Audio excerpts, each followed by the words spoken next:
Sub-Saharan Africa has the fastest growing elderly population in the world, and it's estimated that by 2030, 3.4 million people will be living with dementia.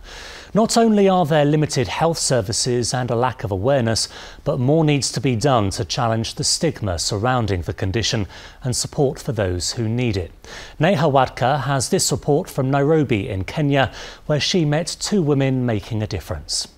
A group of Kenyans meets at a convention center in downtown Nairobi every month.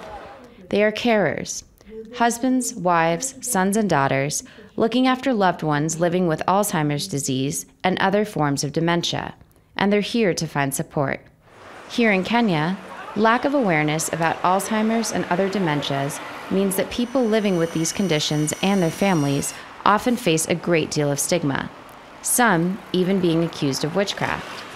But in 2016, a group of devoted caregivers formed ADOK, the Alzheimer's and Dementia Organization Kenya, which is working to raise awareness and provide support and care to people living with these conditions and their families.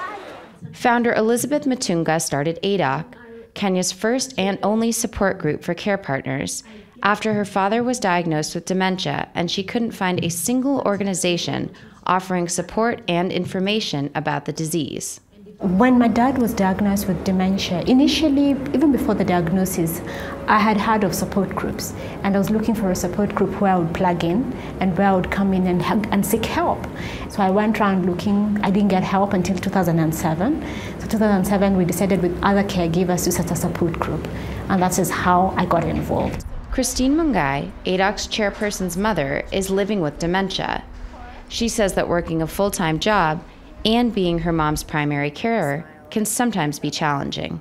Finding out that there was a support group was exciting, you know? It's because it kind of gives you a sense that you're not alone and there are other people going through the same thing. So because no one prepares you to be a caregiver in anything, the support group has been a place where you learn from others and you're also able to, get a sense of relief in whatever you're doing, even if you're not doing it well, because you're listening to other people's stories. ADOK also provides much-needed medical information to people living with dementia and their carers. The organization is fighting to spread awareness and combat stigma surrounding these diseases in Kenya. It's an interesting one in our African context, because mental illness, any kind of mental illness, is treated with a lot of suspicion. You may have people say, there's witchcraft or there's some sort of spiritual attack. So for us, I think our narrative is going to change slowly. In Machakos, a suburb just 35 miles away from Nairobi, Mr. Justus Mbatha and his family are caring for his wife, who is living with dementia. They're close enough to the city that they can get the services and support that ADOK provides. The couple had 5 children and many happy years together, until recently, when Mbatha's wife started acting strangely. She quit the teaching job she had loved and started sneaking to the local hospital at night. The year 2014, December, is when we had a lot of problem for her. She could not sleep. There was a lot of anxiety. Then we thought, what kind of sickness is this one?